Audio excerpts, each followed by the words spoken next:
Good morning, guys. Good morning. It's a tough one, man. It is a tough one.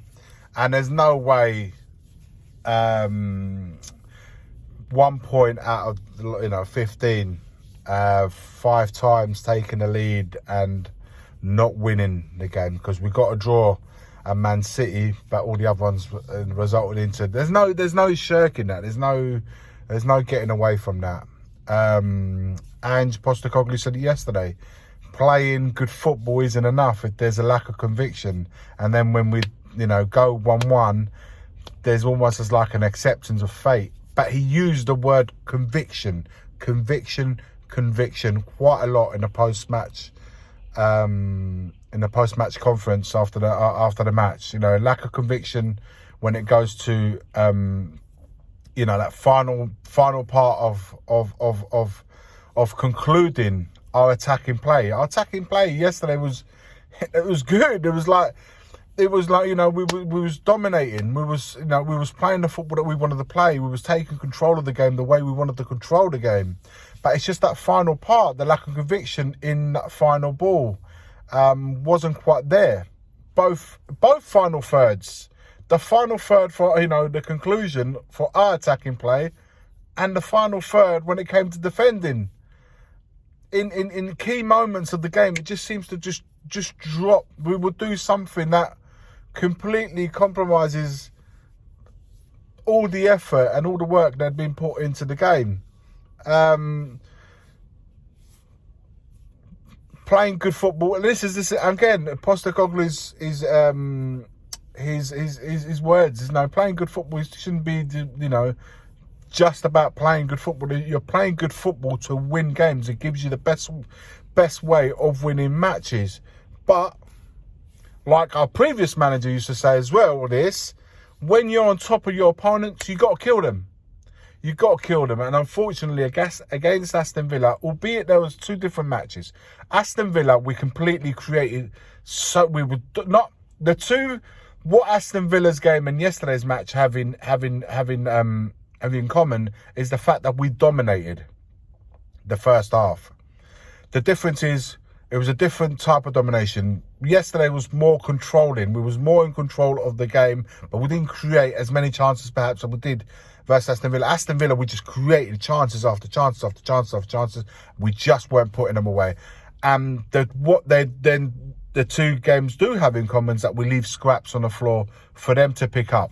So I said it in a watch-along yesterday, and big up to everyone that tuned in and a watch-along, before, during, and even after the game had passed. You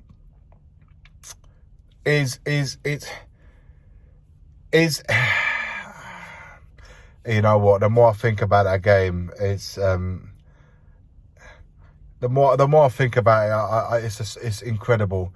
But what we're saying in the watch along is that at half time, or I said at the watch along, at half time I said this: if you're Spurs' point of view, you say, look, it's great, but we're doing all right, we're playing really well, but we really should be 2-3-0 up right now. Like, with the amount of dominance that we've had and the chances that we've created, we should be sitting there 3-0 up. But if you look at it from West Ham's point of view, which is what I said as well, I said, if you're looking at West Ham's point of view in that first half, you couldn't play any worse. Certainly couldn't play any worse. But you're only 1-0 down. So if you go at it first 10, 15 minutes and then perhaps equalise, you might see a different reaction. And as always, goals do change games. And as soon as they scored on the 52nd minute, that absolutely changed the course of the match. But what then we don't do, okay, we've conceded. It was a lucky goal. There's no 2 ways about it. It was a lucky goal. Rebounding off the 2 centre-backs and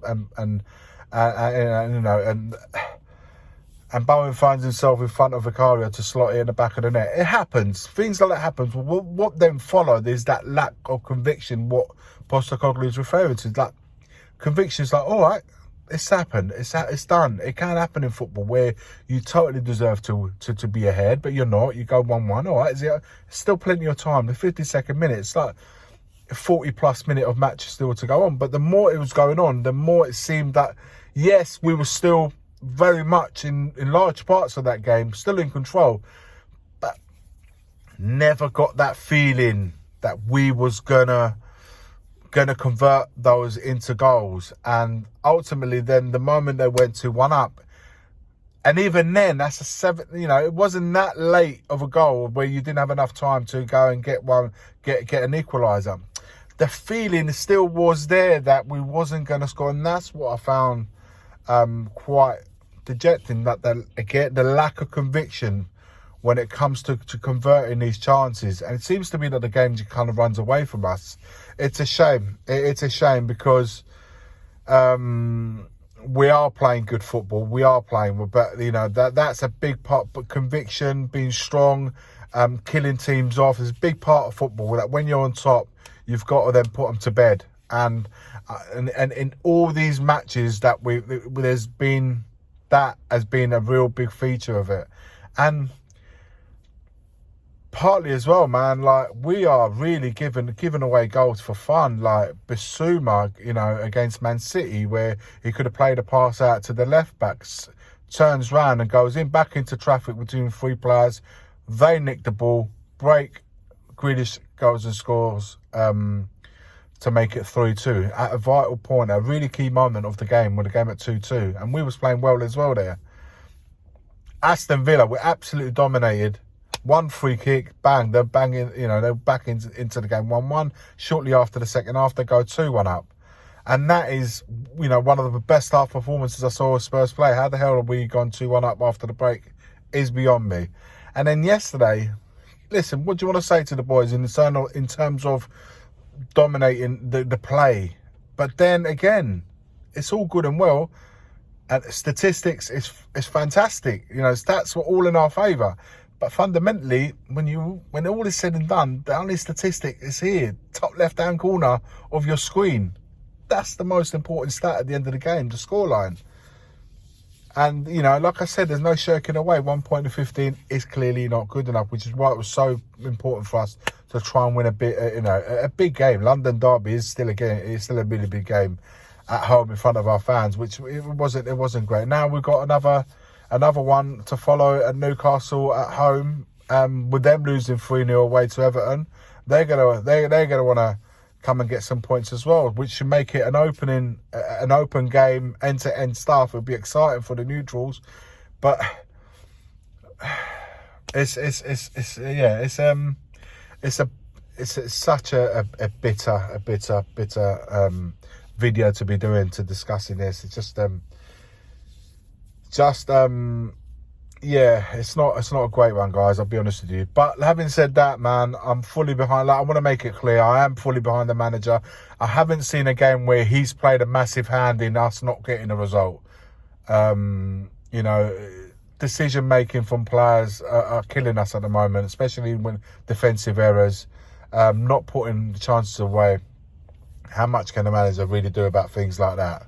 And it comes, you know, errors at the back, not concluding enough at the front.